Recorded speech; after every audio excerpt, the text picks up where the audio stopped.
Hello dear students, अगर आप search कर रहे हैं थ्योरी ऑफ सोशल डिसऑर्गेनाइजेशन तो आप बिल्कुल सही जगह पे आए हैं।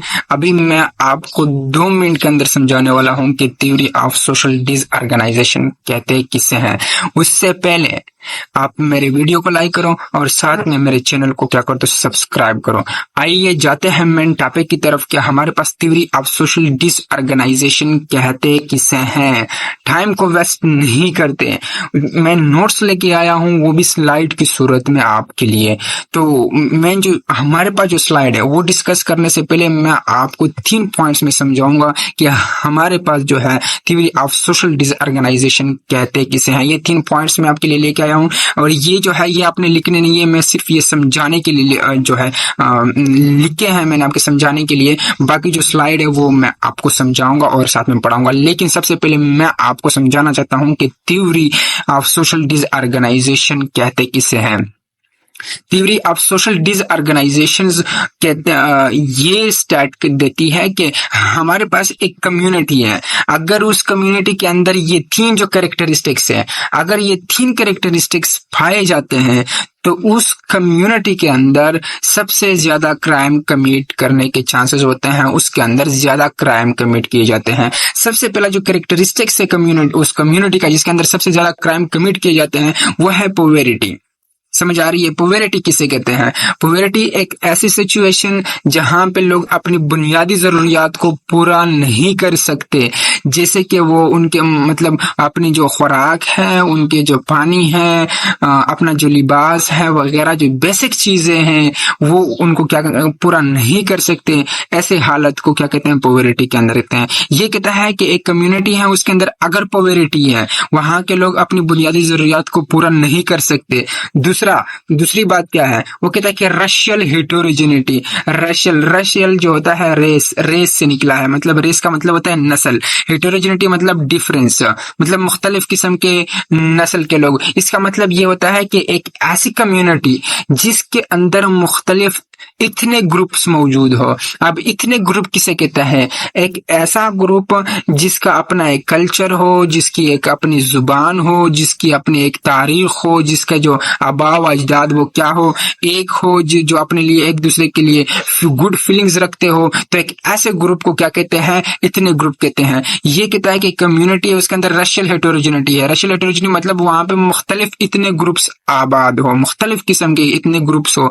जैसे कि पाकिस्तान के अंदर अगर मैं आपको एग्जांपल दे दूं तो हमारे पास पश्तून है, पठान, ये एक अलग इतने ग्रुप है, पंजाबी है, सिंधी है, बलोच है। अगर मुख्तलिफ किस्म के जो रेस हैं, मुख्तलिफ किस्म के जो इतने ग्रुप्स है, सिंधी, पश्तून, पंजाबी और बलोची, अगर उसके एक कम्युनिटी उसके अंदर ये चारों मौजूद है तो उसको हम इसका मतलब ये है कि वो जो कम्युनिटी है, जिस कम्युनिटी में मुख्तलिफ किस्म के ये जो 4 पश्तून बलोच आबाद है, तो इसका मतलब ये है कि वो जो कम्युनिटी है वो हेटेरोजेनिटी कैरेक्टरिस्टिक्स रखती है, मतलब मुख्तलिफ इतने ग्रुप्स आबाद हैं। तीसरी जो कैरेक्टरिस्टिक्स है वो है high population turn over rate. High population turn over rate का मतलब ये है कि एक कम्युनिटी है, उस कम्युनिटी की पॉपुलेशन चेंज होती जाती है।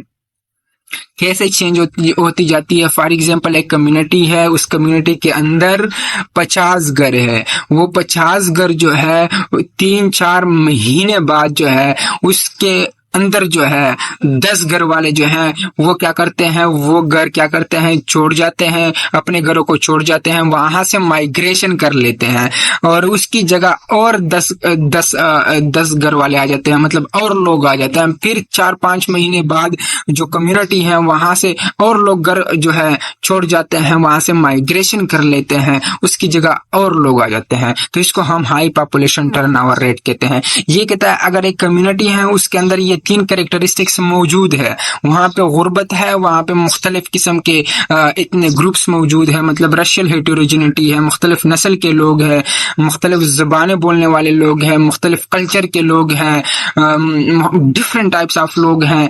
और तीसरी जो बात है वहां पे हाई पॉपुलेशन टर्नओवर रेट है।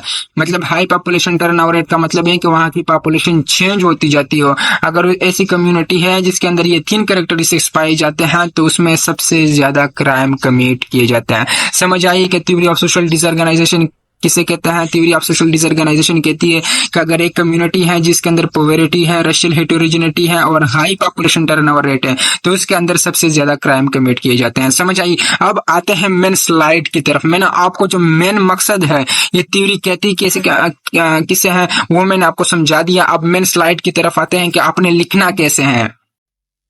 Theory of social disorganisation. Social disorganization theory is a sociological theory of crime which was developed by Shaw and McKay.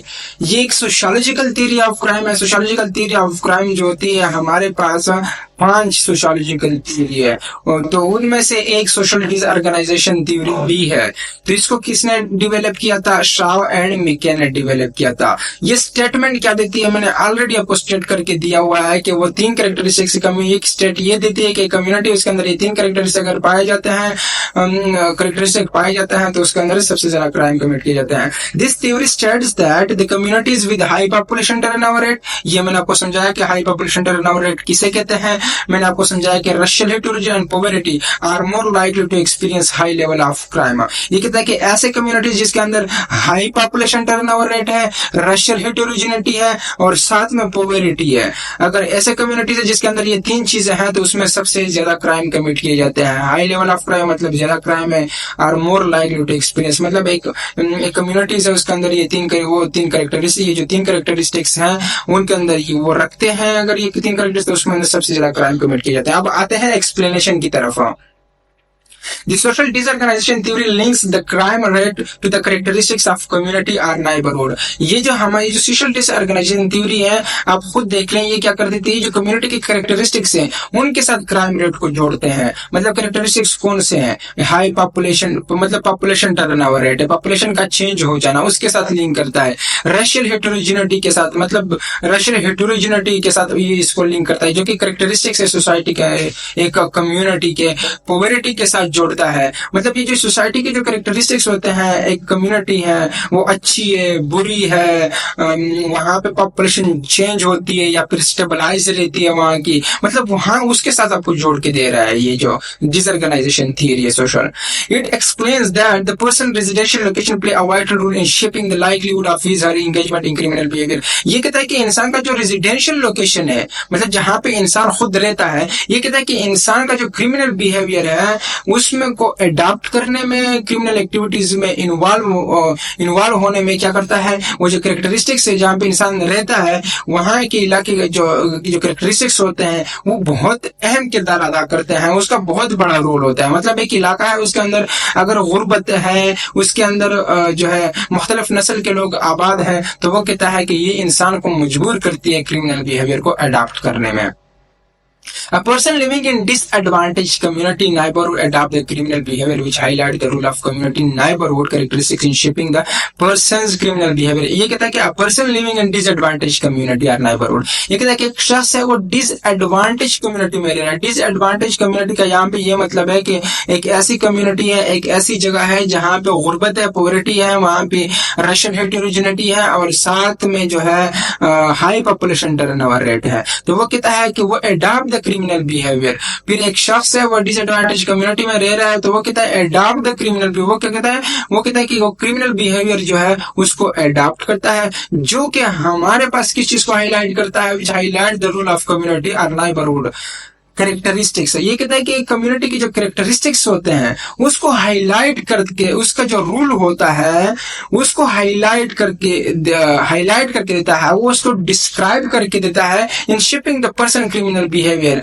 ये जो थ्योरी है मतलब ये क्या कर देती है कि जो है ये कहती है कि एक शख्स है अगर वो एक डिसएडवांटेज कम्युनिटी में रह रहा है, वो ज्यादा जो है उसको जो है उसके ज्यादा चांसेस है क्रिमिनल बिहेवियर को अडॉप्ट करने में, जो आपको ये दिखाता है, ये हाईलाइट करके देता है कि हमारे पास जो है कम्युनिटी के कैरेक्टरिस्टिक्स का इंसान के क्रिमिनल बिहेवियर को अडॉप्ट करने में और डेवलप करने में बहुत बड़ा रोल है।